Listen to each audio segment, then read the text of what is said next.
Ronnie G, bakit nahihirapan ng mga Pilipino umangat sa buhay? Nako, maraming tatamaan dito. Tayong mga Pilipino kasi in general are emotional decision makers. Hindi tayo practical mag-isip. Mula sa kursong kukunin natin, hanggang sa trabahong a-applyan natin, hanggang sa pag-aasawa. Lagi nating iniisip kung anong sasabihin ng iba. Mas gusto natin yung kursong may mga titulo kaysa sa mga kursong napapakinabangan talaga. Mas gusto natin ang trabaho makakaporma. At kahit mas praktikal magpakasal na lang sa huwes o magpakasal ng simple, dapat in grande para walang masabi mga kapitbahay, di ba? At kitang-kita ito ngayon sa social media.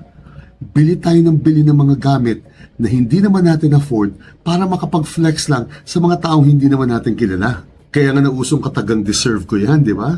Emotional response yun. Samantala, kung tutusin, ang unang tanong mo dapat sa sarili mo kung afford ko ba yan. Facts are facts and numbers don't lie. Hanggat hindi tayo marunong magdesisyon based on facts and numbers, may hihirapan tayong umangat sa buhay. Gina yan!